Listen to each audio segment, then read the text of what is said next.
بسم الله الرحمن الرحيم ولن ترضى عنك اليهود ولا النصارى حتى تتبع ملتهم. وقال تعالى في مقام آخر ضربت عليهم الذلة أينما ثقفوا إلا بحبل من الله وحبل من الناس فباءوا بغضب من الله. صدق الله العظيم. وقال النبي صلى الله عليه وسلم من لا يهتم بأمر المسلمين فليس منه أو كما قال عليه الصلاة والسلام. میرے بھائیوں، بزرگوں، دوستوں، آج امت مسلمہ کے مسلمان اور خاص طور پر فلسطین کے مسلمان جس کرب میں مبتلا ہے،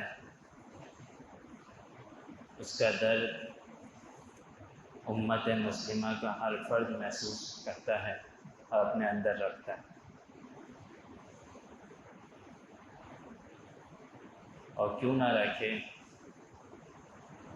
اللہ کے رسول صلی اللہ علیہ وسلم نے ارشاد فرمایا ہے کہ مومن کی مثال تو ایک جسم کی طرح ہے.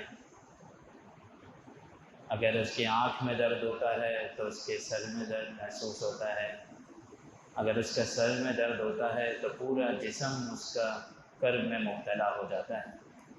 اسی طرح تمام مسلمان امت مسلمہ، چاہے وہ کہیں پر بھی رہ رہی ہو، چاہے وہ اس ملک میں رہ رہی ہو، چاہے وہ دنیا کے کسی کونے پر رہ رہی ہو، چاہے وہ زبان کے اعتبار سے کتنی ہی مختلف ہو، قوم کے اعتبار سے کتنی ہی مختلف کیوں نہ ہو، لیکن ایک اسلام کا ایک واحد مذہب ہے جو ان کو متحد کر کے رکھتا ہے. اور دنیا میں کہیں پر بھی مسلمان کو تکلیف پہنچتی ہے تو دوسرے کونے کا مسلمان تلبلا اٹھتا ہے اور اس کا درد محسوس کرتا ہے. اللہ کے رسول صلی اللہ علیہ وسلم نے ارشاد فرمایا کہ جو شخص من لا یہتم بامر المسلمین، جو شخص مسلمانوں کا درد، تکلیف، ان کے حالات کا جائزہ نہیں رکھتا، فلیس منہ، وہ ہم میں سے نہیں. تو میرے بھائیوں، بزرگوں، دوستوں، مسلمانوں کا درد ہر شخص اپنے اندر رکھتا ہے. ہر مسلمان، چاہے وہ دنیا کے کسی کونے میں رہ رہا ہو، وہ اس کا درد محسوس کرتا ہے. اور اگر ان حالات کا جائزہ قرآن مجید کی روشنی میں لیا جائے تو ہمیں خاص طور سے نظر آتا ہے اور ہمارا ایمان جاگ اٹھتا ہے کہ واقعی یہ یہود و نصارہ، یہ اللہ کی طرف سے ان پر ذلت نازل کی گئی.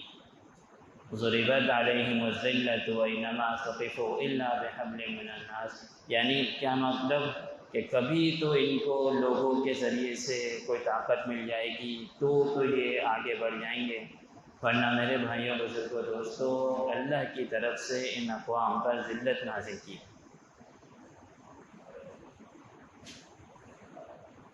قرآن مجید سے ہٹ کر جب ہم ان اقوام کا جائزہ لیتے ہیں تو ہمیں صرف دنیا ہی دنیا نظر آتی.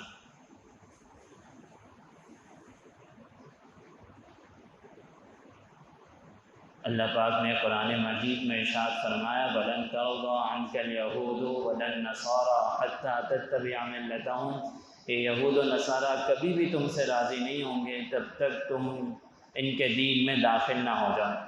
یعنی جب تک تم اپنے ایمان سے نہیں ہٹو گے تب تک یہ تم سے راضی نہیں ہوں گے.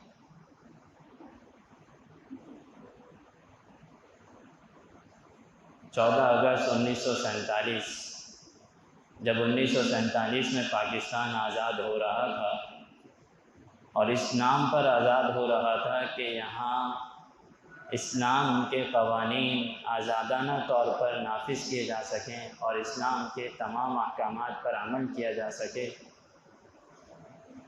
پوری دنیا کے کفر کے اندر کوہرام مچ گیا تھا. اور ایک سازش کے تحت فلسطین کے اندر ان یہودوں کو جمع کیا جا رہا تھا، جس کو ہم صہیونی طاقتیں کہتے ہیں، جس کو انگلش میں زیلمکس کہتے ہیں۔ ایک سازش کے تحت ان کو جمع کیا جا رہا تھا، اور اس وقت بھی جس جمع کرنے کی جو وجوہات تھی، بر صغیر کے مسلمان، بر صغیر کے علماء اس بات کو بھانپ چکے تھے۔ اسی لیے مولانا اشرف علی تھانوی رحمہ اللہ نے امداد الفتاویٰ میں اس بات کا فتویٰ دیا کہ یہودیوں کو زمین بیچنا جائز نہیں ہے، کیونکہ ان کا جو مقصود ہے وہ آگے چل کر مسلمان طاقتوں کو ختم کرنا ہے۔ آہستہ آہستہ یہ عرب کی سرزمین پر اپنے قدم جماتے رہے، اور فلسطین کے اندر انہوں نے اتنے اپنے قدم جما لیے کہ عربوں کو نکلنے پر مجبور کر دیا۔ اب فلسطین کی یہ حالت ہو گئی ہے کہ 78% حصہ ان اسرائیلیوں کے قبضے میں ہے، اور 22% حصہ صرف عربوں کے پاس رہ گیا۔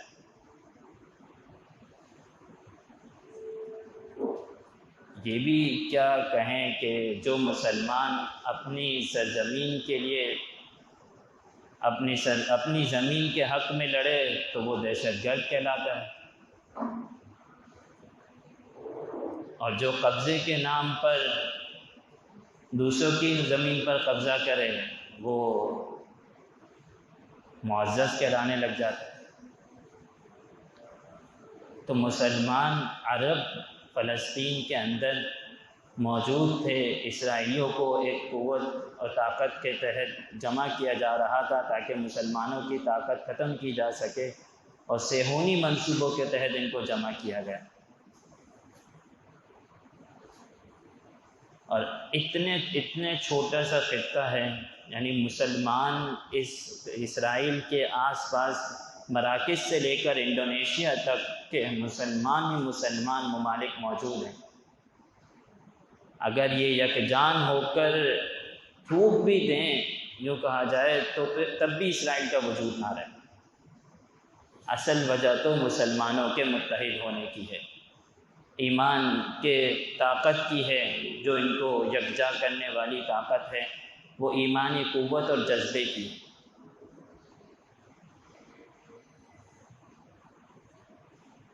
لیکن بدقسمتی سے ہمارے ایمان اتنے کمزور ہو چکے ہیں کہ ہمیں ان مسلمانوں کا درد بھی محسوس نہیں ہوتا۔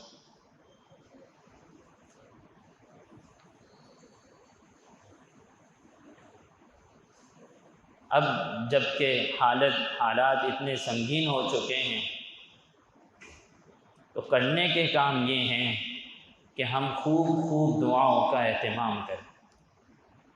میں اور آپ وہاں جا کر ان کی تکالیف میں اضافہ کر سکیں گے، کیونکہ نہ ہمیں ہتھیار چلانے کی طاقت ہے اور نہ ہمیں اتنی پریکٹس ہے کہ ہم اس سے جا کر ان کی مدد کر سکیں، اور حالات بھی اس قدر مناسب نہیں، ہمارے حق میں نہیں، تو کم از کم یہاں رہ کر دعاؤں کا اہتمام تو کر سکتے ہیں، ان کا درد تو محسوس کر سکتے ہیں۔ دوسری چیز جو کرنے کی ہے وہ یہ ہے رجوع الی اللہ۔ یہ سب ہمارے اعمال کی شامت ہے، ہم اللہ سے ہر وقت رجوع کریں، توبہ اور استغفار کریں، تاکہ یہ سنگین حالات جو آئے ہوئے ہیں وہ ختم ہو سکیں۔ اور تیسری چیز، ہم میں سے ہر شخص اپنے طور پر آئی ٹی کا، مارکیٹنگ کا ماہر ہے، فیس بک ہو، یوٹیوب ہو، جہاں تک ہو سکے ان اسرائیلی منصوبوں کو آشکارا کرے، اور ان کے جو ناکام عزائم ہیں اور ان کے جو مسلمانوں کے خلاف جو سازشی طاقت ہے ان کو بے نقاب کریں،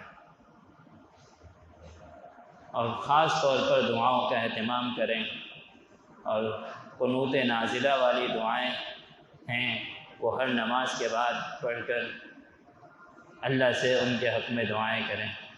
اللہ تعالی ہم سب کو زیادہ سے زیادہ عمل کرنے کی توفیق نصیب فرمائے، اور ان کے حق میں، فلسطین کے حق میں خوب دعاؤں کا اہتمام کرنے کی توفیق نصیب فرمائے۔ الحمدللہ رب العالمین۔ اللہم لک الحمد کما ینبغی لجلال وجہک وعظیم سلطانک۔ اللہم ارحم امت محمد صلی اللہ علیہ وسلم۔ یا اللہ یا رحمان یا رحیم، یا اللہ فلسطین کے مسلمانوں کی مدد و نصرت فرما، اے اللہ ان کی ہر طرح سے مدد و نصرت فرما، اے اللہ یہودیوں کے عزائم اور یہودیوں کے پنجے جو ان پر پڑ چکے ہیں، اے اللہ ان کو نیست و نابود فرما، اے اللہ مسلمان طاقتوں کو قوت نصیب فرما۔ وصلی اللہ تعالی علی خیر خلق محمد وعلی آلہ وصحبہ اجمعین، آمین برحمتک یا